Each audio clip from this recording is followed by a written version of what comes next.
It's a black-tastic day to be out here talking about justice. My name is Damon Jones. I am the New York representative of Blacks in Law Enforcement of America, and I'm also the publisher of Black Westchester magazine. All right. Thank you. Black Westchester magazine was started around injustice, around police brutality. The first article in Black Westchester magazine was about the 5 parole officers of New York State, black parole officers that was pulled over in Rockland County and had guns put to them while they had their bulletproof vests on, their badge around their necks, and driving in a New York State parole car. That was the first article. When I stand and listen to my brother Stanley Ridley,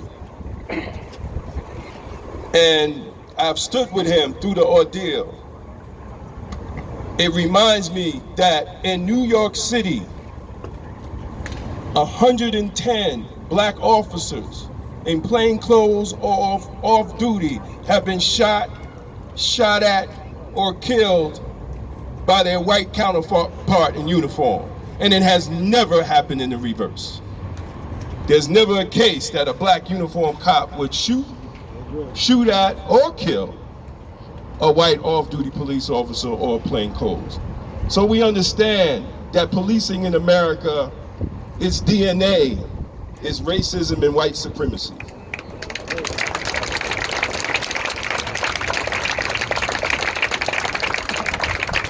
And I'm here to say, policing's little sister, the police unions, are just as bad. Because even if you have a black union president, he falls victim to the white supremacist culture of the police union. And they do not protect officers that actually do their job. Anybody know the story of Carrier Horn? The Buffalo police officer who stopped an officer from choking a handcuffed black man, and she lost her job.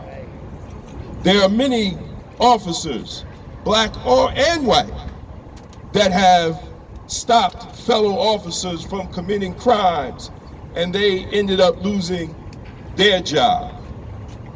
And as black law enforcement, we all should be sensitive to what goes on in our community. I've said it many times and I say it again. As black law enforcement, we are 4 degrees of separation from the police brutality victims. Either we know the victim, we know somebody that knows the victim is a family member, or we are the victim. So we should see more black law enforcement standing up, and there are a lot that stand up. But the culture of policing must be broken. The racist, white supremacist culture of policing must be broken. And let me make it clear to all the politicians that are here, the culture of policing eats policies and procedures for dinner. I'm going to say it again. The culture of policing eats policies and procedures for dinner. When you have a commander of a police department in NYPD kneel down with the protesters in solidarity, and that culture makes him apologize. Understand what we're dealing with here. We have to break the culture. We have to break the racist DNA of policing.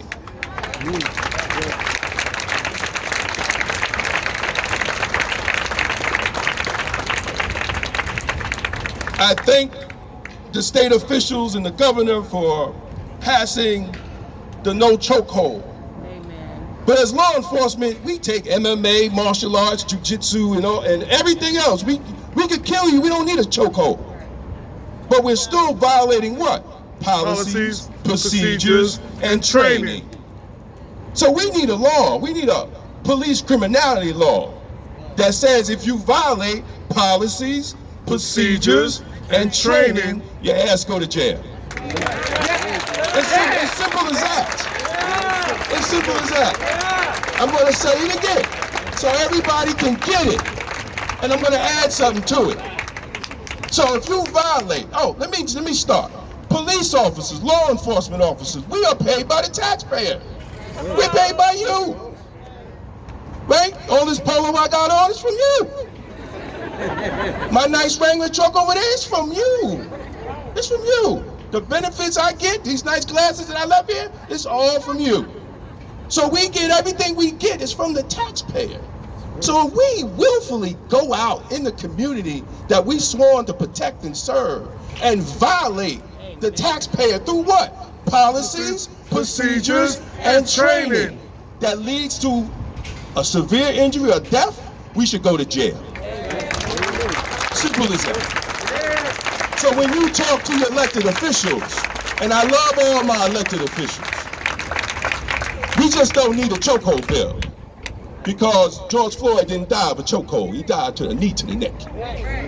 So we're going to wait 7 more years to get a knee to the neck bill. No, we're going to say this.